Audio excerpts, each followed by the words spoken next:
انصاف کرنے والے کل قیامت کے دن نور کے ممبر پر ہوں گے۔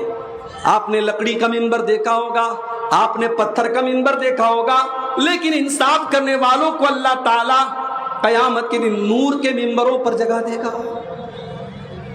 اور جب بات انصاف کی آئی ہے تو سن لو کان کھول کر کے، انصاف زندگی کے ہر ڈپارٹمنٹ میں ہوگا۔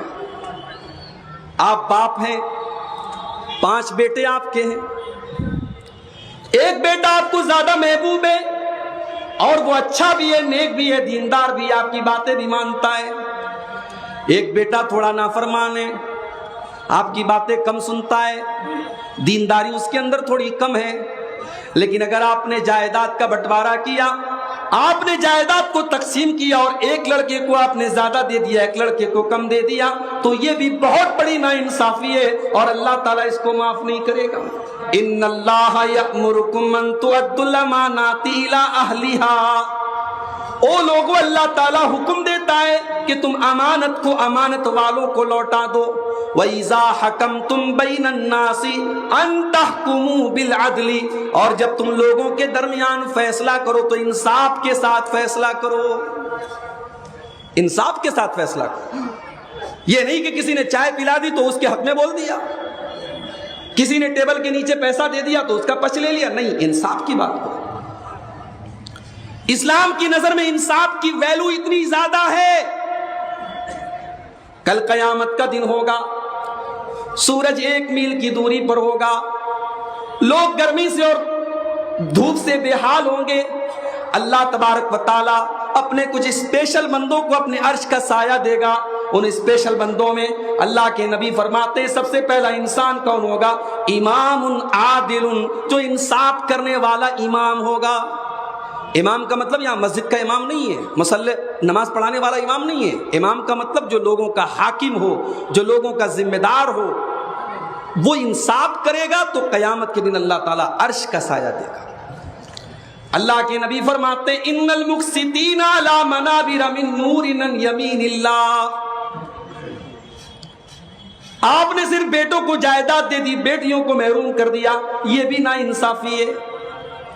نبی اکرم کے پاس ایک صحابی آتے ہیں، صحابی کا نام ہے حضرت بشیر رضی اللہ تعالیٰ عنہ۔ اے اللہ کے نبی، میں اپنے بیٹے نعمان کو ایک زمین دینا چاہتا ہوں اور میں اس زمین کے ہبہ کے اوپر آپ کو گواہ بنانا چاہتا ہوں۔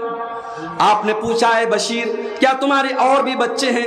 ہاں اللہ کے نبی اور بھی بچے ہیں۔ اے بشیر کیا تم نے ساری اولادوں کو یہ زمین دی ہے؟ نہیں نہیں اے اللہ کے نبی میں نے سب کو نہیں دی ہے۔ آپ نے فرمایا فلا اشہد علی جور، یہ ظلم ہے اور میں ظلم کے اوپر گواہی نہیں دے سکتا۔ اتقوا اللہ وعدلوا بین اولادکم، او لوگو اللہ سے ڈرو اور اپنی اولاد کے درمیان انصاف کرو۔ انصاف کی اتنی اہمیت ہے۔ نبی اکرم کے دور میں ایک عورت چوری کرتی ہے، عورت کا تعلق بہت بڑے خاندان سے بنو مخزوم سے ہے۔ یہ بنو مخزوم کون سا خاندان ہے؟ یہ ابو جہل کا خاندان ہے، یہ خالد بن ولید کا خاندان ہے، یہ بہت بڑا خاندان ہے مکے کا۔ عورت نے چوری کر لی، پکڑی گئی۔ اسلام میں چوری کی سزا ہاتھ کا کاٹ دینا ہے۔ نبی اکرم کی عدالت میں کیس آیا، آپ نے کہا ہاتھ کاٹا جائے گا، اللہ کا قانون ہے، اللہ کا حکم ہے۔ خاندان والے پریشان، ہمارے خاندان کی تو ناک کٹ جائے گی، لیکن ہمت نہیں ہے کہ اللہ کے نبی کے سامنے جا کر کے ہم کیسے اپنی بات کو رکھیں۔ لوگوں نے حضرت اسامہ بن زید کو پکڑا جو اللہ کے نبی کے بڑے چہیتے تھے۔ اے اسامہ، آپ سے تو اللہ کے نبی بہت محبت کرتے ہیں، آپ ہمارا چھوٹا سا کام کر دیں، اس عورت کا ہاتھ نہ کاٹا جائے، کچھ لے دے کر کے معاملہ رفع دفع کر دیا جائے، ہمارے خاندان کی عزت کا معاملہ ہے۔ اے اسامہ، آپ اللہ کے نبی سے سفارش کر دیجئے۔ بخاری کے الفاظ ہیں، اسامہ اللہ کے نبی کے پاس آتے ہیں اور اس عورت کے بارے میں سفارش کرتے ہیں کہ اللہ کے نبی اس کا ہاتھ نہ کاٹا جائے، کوئی اور سزا دے دی جائے۔ اللہ کے پیارے نبی کا چہرہ غصے سے لال ہو گیا۔ آپ نے فرمایا اتشفع فی حد من حدود اللہ، اے اسامہ تمہاری ہمت کیسے پڑی, تم اللہ کے قانون کو توڑنے کے بارے میں میرے پاس سفارش لے کر کے آئے ہو. اے اسامہ تم سے پہلے کی قومیں اسی لیے برباد ہو گئی کہ جب کوئی بڑا آدمی کوئی گناہ کرتا تھا اس کو سزا نہیں دیتے تھے, اور غریب آدمی, چھوٹا آدمی, مزدور آدمی وہی گناہ کرتا تھا اس کو سزا دیتے تھے. اے اسامہ کان کھول کر کے سن لو, یہ عورت تو قبیلے بنو مخزوم کی عورت ہے, اس عورت کا نام بھی فاطمہ ہے. لو ان فاطمہ بنت محمد سرقت لقطعت یدہا, اللہ کی قسم یہ تو فاطمہ مخزومیہ ہیں, اگر محمد کی بیٹی فاطمہ بھی چوری کرتی اور میری عدالت میں اس کا کیس آیا ہوتا تو میں اس کے بھی ہاتھ کاٹنے کا آرڈر دے دیتا. یہ ہے اسلام کا قانون.